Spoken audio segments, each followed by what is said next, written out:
Hey guys, this is Rachel from CoPlay Gaming, and today we will be having a first look at Xbox One. Now, as we all know, a couple days ago, they revealed this new Xbox console, and I just wanted to make a summary of what was said in the reveal, as well as what has been said in some articles, tweets, everything by Microsoft and IGN.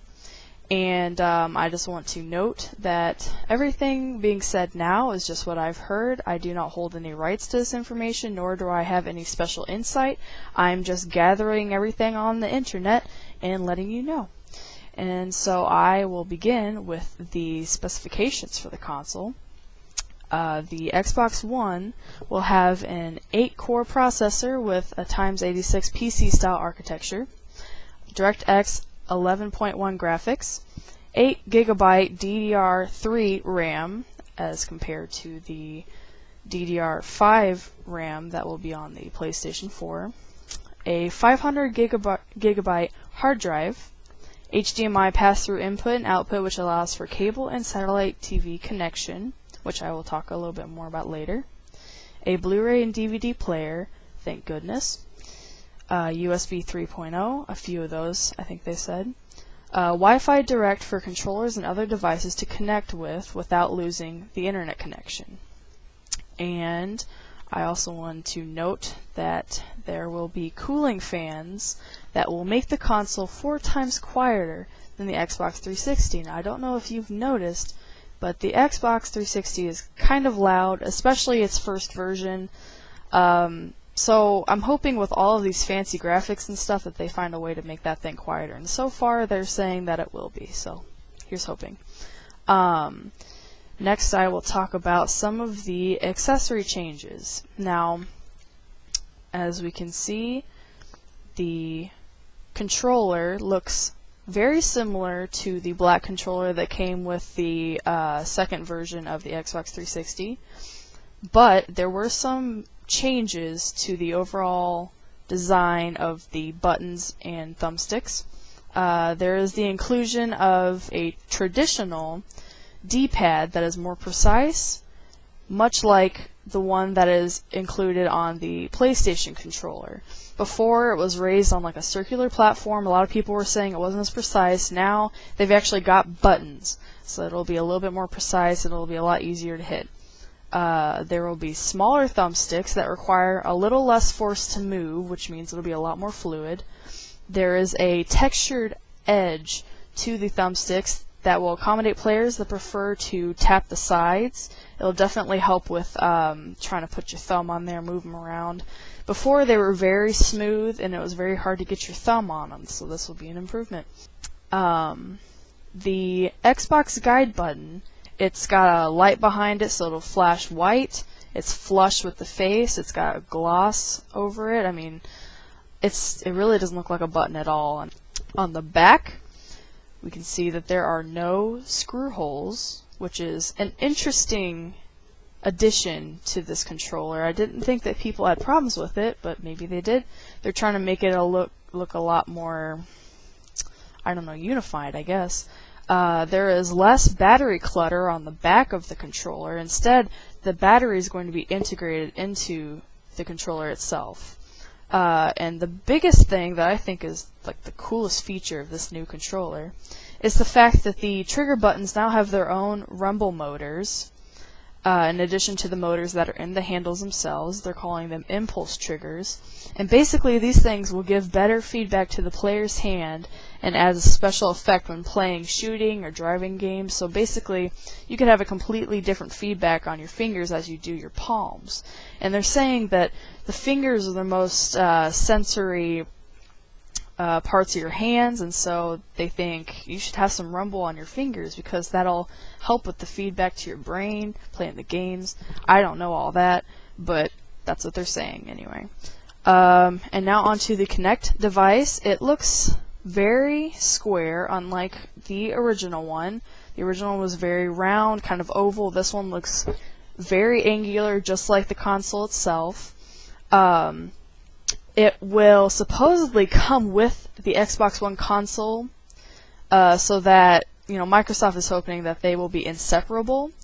because they have implied that the Kinect will have to be connected to the console at all times in order for the Xbox One to function correctly. Now, I'll be talking a little bit later about how voice control is going to be a big part of using this console. So I'm thinking, they want you to talk to this thing. I guess they want you to be more social with your machine. They'll think that, for lazy people out there who don't want to press buttons and stuff, hey, talking to this thing, you're going to need a Kinect microphone with it. So it will hopefully come with it, so that way it's not an extra cost added onto this console. But, I mean, it sounds nice having that with it. I had to buy mine separately, and, it was expensive that way. But I don't know, I haven't really talked to my Xbox 360 very much, and I don't know that if I get this console, if I'll be talking to it much again, unless they make me. I don't know. But we'll find out. Another thing in the Kinect is a real vision technology, which allows for a wider field of vision, which is nice. If you have a huge open area, you can have more players. Players can now stand much closer to the device and be completely noticed, more so than the original. I know that was kind of a problem. I have mine in my living room, and you cannot get very close to it at all. And I mean, sometimes I like to have 4 people playing at once, and you really can't do that in a small living room like mine. So it'll be nice to be able to have a wider viewing angle so that they can actually see you when you're standing up close. Real motion tracking sensors will use the time of flight, quote unquote, technology, which can now pick out fingertips, facial expressions, and such minute details as the buttons on your shirt. I don't know if that's important, I mean, so you can see my buttons, but it definitely adds to how precise this thing is going to be. And that's really interesting, because I know the PlayStation Move with the controllers is definitely very precise, and if they're making it this precise that they can pick out your fingertips and other things using the high definition skeletal tracking, they can sense where the player is looking and how the arms are turning, like your wrists and your elbows and your shoulders, how hard you're going to be punching, how much pressure is being put on each foot. I mean, all of these things they're going to be able to tell just by using their little camera. And I mean, that's just amazing. Like, can you imagine all of the things that they can add in games now with all of those features into this Kinect? And there's also going to be a new infrared mode that can see players in pitch darkness, which I don't really play Kinect games in darkness. I would prefer to see things that are on the ground. But hey, that's a good feature. If it's nice and dark in your room, they can see you.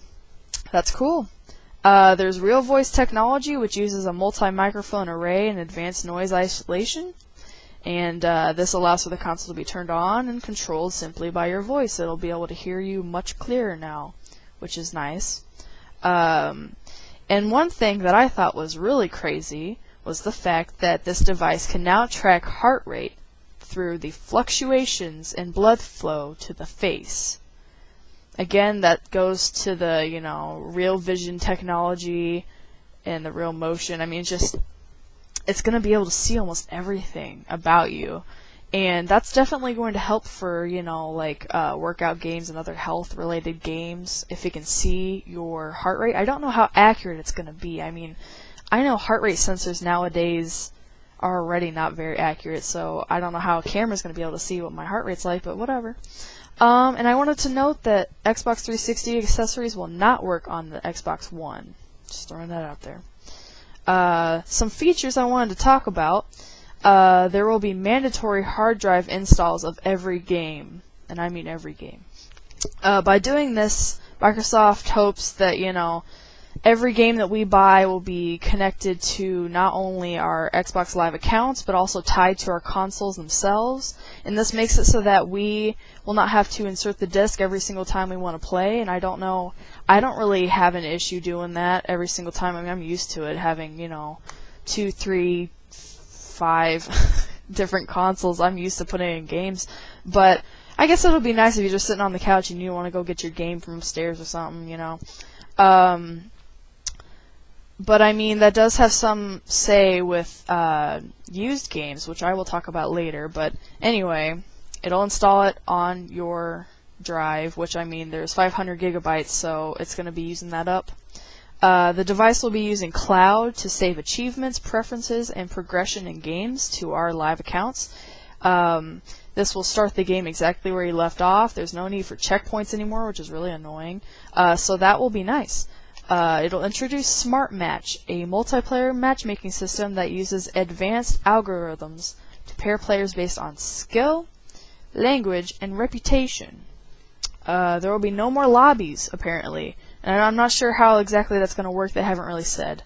But this way, you get to play with people that are just like you, you know. I know when I try to play Call of Duty and I'm like a level 50-something and there's a level 80-something and they play way more games than I do, I feel like I'm being raped in the butt. So that's actually really nice. And this way, you'll be able to multitask, you know, watch TV, watch a movie, listen to music, and then all of a sudden your lobby will pop up and be like, hey, ready to play your game? You'll be like, yeah, and you'll just hop on in. That's kind of nice. So sitting in like a Call of Duty lobby, sitting there like, you know, what do I do for like the whole 5 minutes that I'm sitting here? There will be game DVR, which allows for constant record of gameplay that can be used for sharing. That's nice for Let's Players that like to use the Xbox. Voice control, like I said before, which uses the Kinect. It'll turn on the Xbox and the TV, which is, you know, again, it's for us lazy people. Cable and satellite TV connection will be used to watch television through the console itself, not just through your cable box. I don't know. I mean, they're trying to make it so that you don't have to switch between inputs, which makes sense, but at the same time, you know, it's already connected to my TV. I don't know. I'll just have to see what it's like, but some people may really like the fact that this Xbox One is literally going to be an all-in-one machine with your TV, your games, your music, internet, everything. And with that Skype application that can be used in-game, during a movie, during a TV show, it's going to integrate with this new multitasking system they have using the snap technique. If anyone has seen anything Windows 8 where you can have a split screen, anything you're doing, watching a movie, whatever, you can talk to someone at the same time on Skype using the split screen mode. There's an NFL partnership, which means that there will be interactive content, live broadcasting of football games, all that. I'm not so, you know, NFL. I don't know. I think it gets away from the gaming, whatever. People like NFL. I love football, but it's just one of the many benefits. All the applications, including Internet Explorer, will be able to use the voice feature of Kinect. And I'd like to point out that live arcade games will not carry over to the new console. It does not matter if it's on your live account or what. It's a completely new console, and they just don't have it. They have the games set up completely different, so you won't be able to use those. And obviously, it's not backwards compatible for Xbox 360 games. This new system has been made to support an entirely new generation of game software, so we can't go backward, and I mean, that's kind of to be expected. I wanted to end this with some questions that I am wondering, and that will hopefully be answered by the time this thing comes out, I think around the holiday season. The question of, will this thing have to always be online? Now, this question has not really been answered like during the reveal, but some Microsoft representatives have tried to answer that question for us, kind of vaguely. They've said that games will possibly need to check in online once a day, every single day. The console will have to check in every single day. But that does not mean that it always has to be connected. It's designed to be connected to the internet, but without the connection, we will be able to still play games and watch movies and all that, but it does need to connect to the internet every single day, just, I guess, to update all of your stuff I guess, I don't know. It's kind of inconvenient, but at the same time, I guess if you really want things to be all nice and updated to your live account in the cloud, it's necessary. And that's what they were saying with the cloud. This thing is designed to be connected to the internet in order to save all of your information. The question of used and rented games. There's also been mixed answers to this. They've said that the Xbox One will support secondhand games, but the owner or the borrower may have to pay a fee in order for it to work on someone else's console or someone else's account. This fee is rumored to be the full retail price of the game, which makes buying a used game or borrowing a game pretty much unnecessary. You might as well go out and get your own game for that matter. This is going to make buying used games and rentals much more expensive if this fee is going to take effect. They still have time to change this, but so far this is what they're saying. Since all of the games are going to be connected to our accounts and our consoles, when we sell them, we're basically selling the rights to it, and someone's got to buy those rights back. And it's going to be annoying, I think, because I am a huge user of used games, so that's really annoying to me to have to pay more in order to use someone else's game, especially a rental. They're like $2. Now they're going to be $2 plus $39.99. Like, come on, that's going to really ruin the whole renting experience for people. But they said, if you want to play at a friend's house, you can get on your account and get past the fee. But, maybe you don't want to do that for whatever reason. Maybe your friend wants to play it with, on his own account.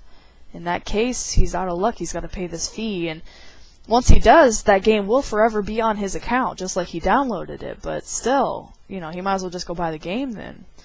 And the last question I had was the price. No official price has been stated by Microsoft. However, GameStop has estimated that it will be priced less than the Xbox 360 model. That's interesting, especially with all of these new features. And one of the very last question I wanted to ask was, is this an entertainment device that includes games, or is it still a raining games device? Almost everything that I have said has really been geared toward entertainment purposes and not strictly games like we want it to be. This thing, Xbox, man, you think games as soon as you hear Xbox. Much of the Xbox One reveal focused on the entertainment aspects and hardly any of the gaming perspective. Now, they've said that more of the gaming will be discussed in the E3 event on June 11th, but everything that they have talked about, all the specs and everything, really has been geared toward entertainment. And I know they're going to be talking about games that are going to be available, but at the same time, it's not going to have as good of RAM as the PlayStation. We don't know if the graphics are going to be much better or even comparable to the PS4. It's just kind of like, I want more from it.